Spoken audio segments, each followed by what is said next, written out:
The film begins in 1968, when a mother arrives with her 4 children and moves them into her childhood home in the countryside, known as Marrowbone House. They all came from England to start a new life. The mother asks her children to forget their terrifying past and create new memories. She also tells them they will no longer use their family name, Fairbairn, and from now on they will go by Marrowbone, which was her family name before marriage. The youngest child asks nervously if he will find them again, but the mother reassures him that no one will hurt them anymore. The family then begins living happily in their new home. Since they are new to the area, no one knows them, which allows them to move around freely. One day, while the 4 children are walking near the forest, they find a strange rock formation shaped like a skull. There, they meet a girl named Allie, and they quickly become friends. Over the following months, the group spends a great time together, and is almost always with each other. It seems that the Marrowbone family has finally found peace after their terrifying past, but tragedy strikes again when the mother suddenly falls ill, and the family doesn't have the money to treat her. In her final moments, she calls her eldest son Jack and asks him to take care of his siblings. She also warns him not to tell anyone about her death until he turns 21, the legal age that would allow him to take custody of his siblings. Until then, Jack must remain hidden with them.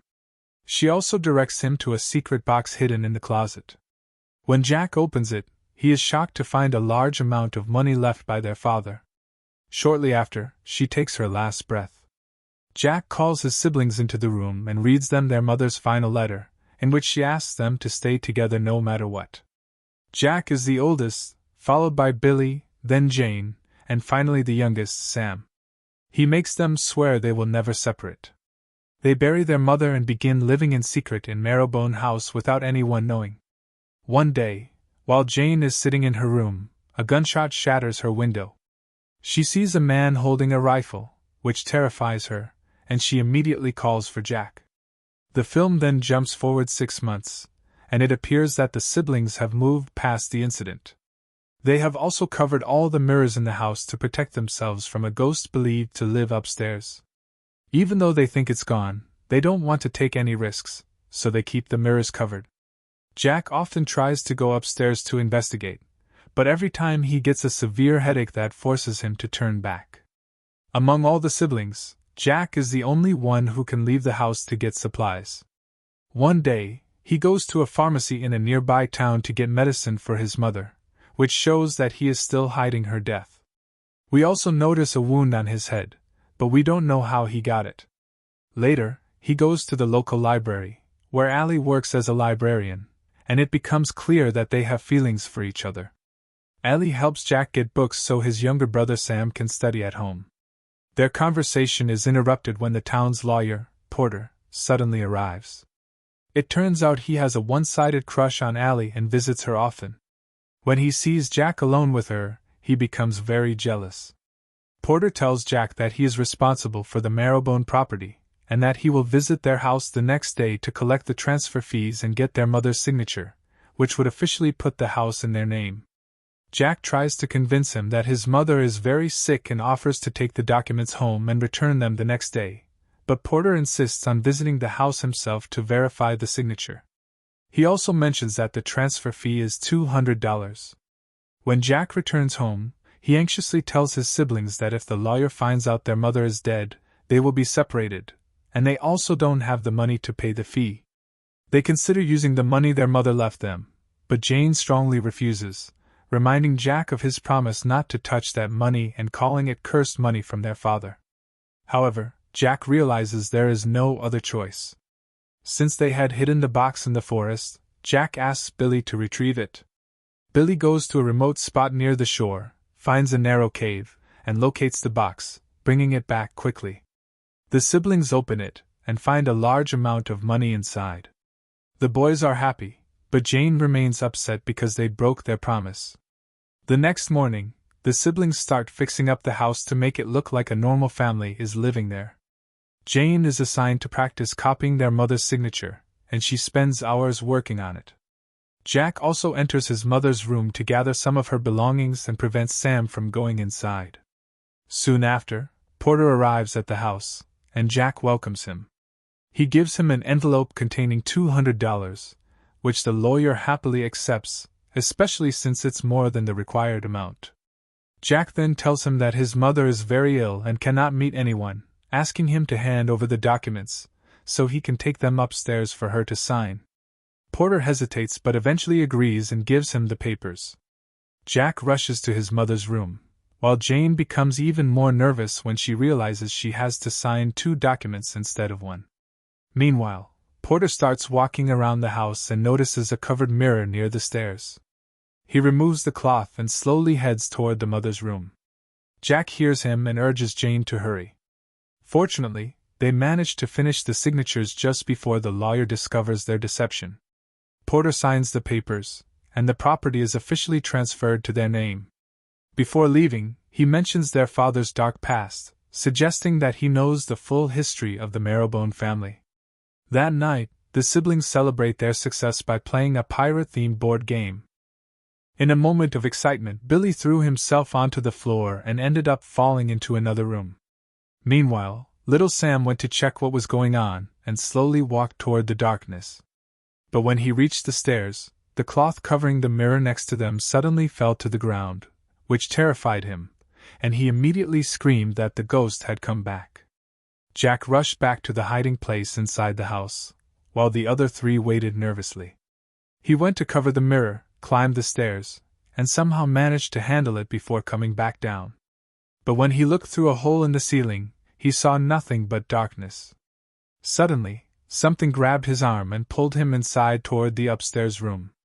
Jack screamed in terror and tried to resist, but whatever it was proved stronger than him, and he passed out. When Jack woke up, he found himself back in the hiding place with his siblings. Billy told him that he had to go upstairs and bring him back while he was unconscious. At that point, Jane became convinced that the ghost had returned because they used the cursed money. The next morning, Billy climbed onto the roof, opened the chimney, and threw the money box down into it, so now it was up in the room with the ghost. On the other hand, Porter ran into Allie while she was on her way to work and offered her a ride.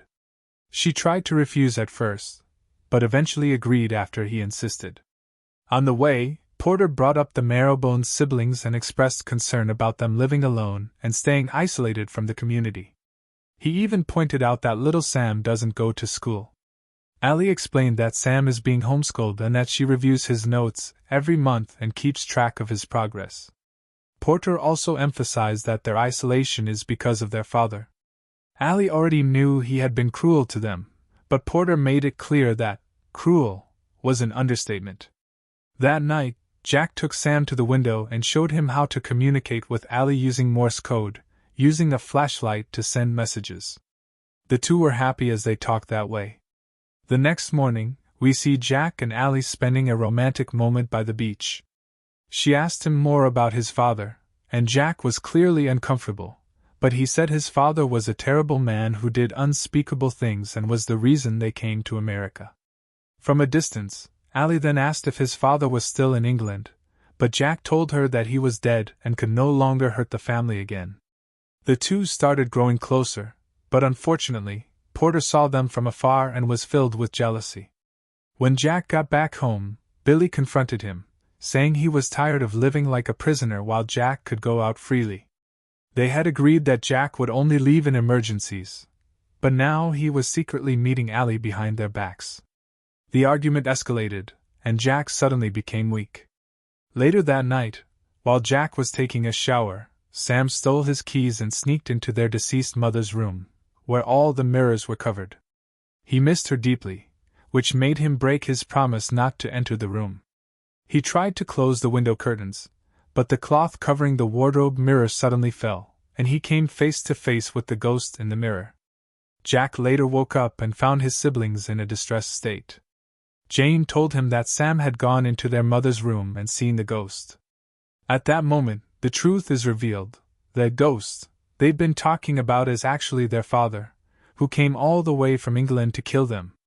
But the siblings managed to trap him upstairs, sealed the entrance, and left him there to die. Jane suggested they should give him a proper burial so he could finally rest, but Jack strongly refused. Elsewhere, Porter went to the library to visit Allie again. He told her he was about to move to another city for a higher position and asked her to come live with him, promising they would have a happy life together. But she turned him down and told him she had never seen him that way. Porter realized she rejected him because of Jack, so he left her a file about the marrowbone siblings. After he left, Allie opened the file and finally discovered the horrifying truth. The siblings' father, Mr. Fairbairn, was a serial killer who committed many murders and had also abused his daughter Jane. In the end, he was imprisoned after Jack testified against him in court, but he managed to escape after a few months. Back at the house, Jane was busy with chores when she heard a sound coming from upstairs. She approached a hole in the wall, and when she reached out to feed it, something terrifying grabbed her hand from inside, and she couldn't save the raccoon as it was dragged upward. Meanwhile, Porter received a call from his boss telling him that his transfer had been cancelled.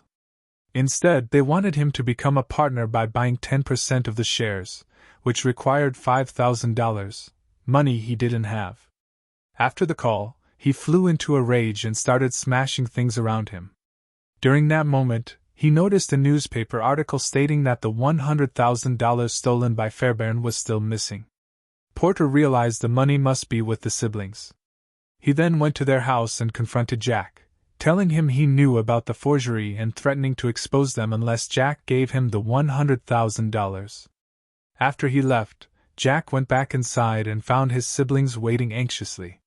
He told them that everything was over now because there was no way to retrieve the box from upstairs, but Billy had another plan.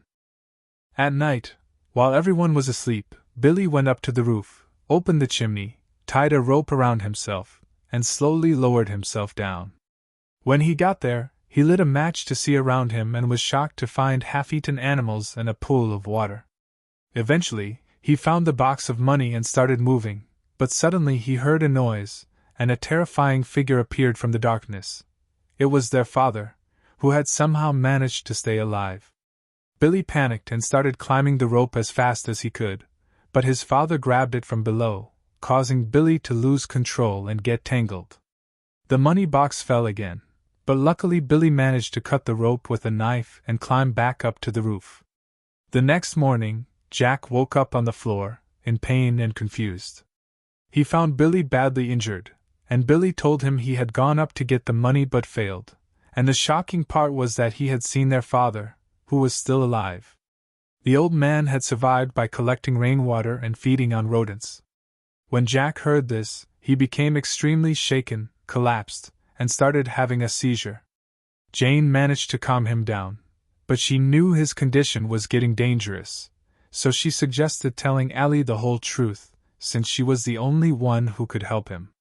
That night, the siblings contacted Allie using Morse code and asked her to come to the skull-shaped rock the next day. The following morning, Allie arrived at the meeting spot, excited to see them after such a long time, but all she found was a book titled, Our Story. As she read the first few pages, she learned how the family had come to America and settled there.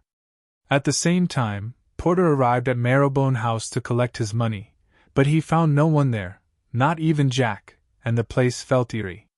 He took the opportunity to go into the mother's room and finally confirmed that she was dead. Shortly after, he discovered the sealed entrance to the upstairs and assumed the siblings had hidden the money there, so he grabbed a hammer and started breaking through the wall. Meanwhile, Allie kept reading the book and reached the part where a man suddenly appeared outside the house and fired a shot through the window. At that point, the film shifts into a flashback, revealing that the man was Fairbairn himself, who had come from afar to kill his children. Jack, as the eldest, locked his siblings upstairs and decided to face his father alone. He took the box of money and used it to lure his father, pretending he was after the cash. When Fairbairn saw the box, he called Jack into the woods. When they reached a remote area near the shore, Jack told him to take the money and leave, and never harm the family again. But the father, filled with hatred and madness, attacked him. Jack stabbed him in the neck with a knife and managed to escape, but in the end, his father cornered him at the edge of a cliff and, in a brutal act, pushed him off before heading back to the rest of the children. Fairbairn then entered the upstairs through the chimney and attacked his children. A short time later, Jack regained consciousness with a head injury and ran to save his siblings, but when he arrived, everything was completely silent. Back in the present, Porter manages to get upstairs, where he is met with a horrifying sight: the decomposed bodies of the three siblings, Billy, Jane, and Sam. In the past, when Jack realized his siblings had been killed, he didn't open the door. Instead, he built a wall and sealed the entire entrance. He then decided to take his own life, but at that moment, he started hearing his siblings' voices. When he looked into the hiding place, he imagined them alive and well, and he chose to believe it.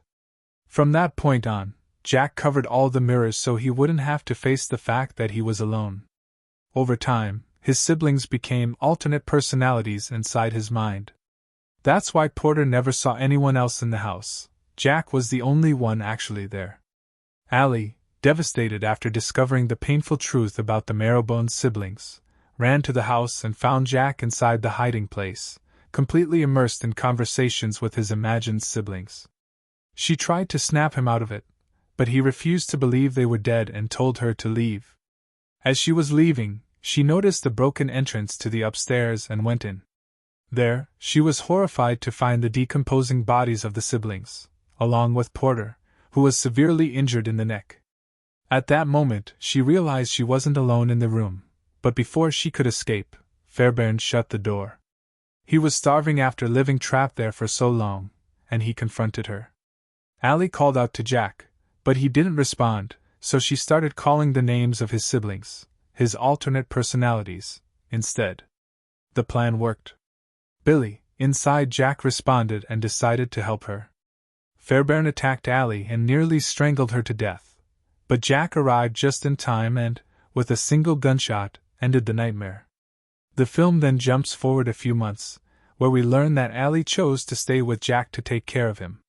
The doctor had told her to give him his medication on time to help him separate from the hallucinations in his mind, but she ignored the advice. She knew he felt happy when he believed his siblings were still with him, so she chose to leave him as he was. The film ends with Jack seeing his younger siblings playing happily in the fields, still believing they are all living together as one family. Thanks for watching, and don't forget to like the video and subscribe to the channel, my friends.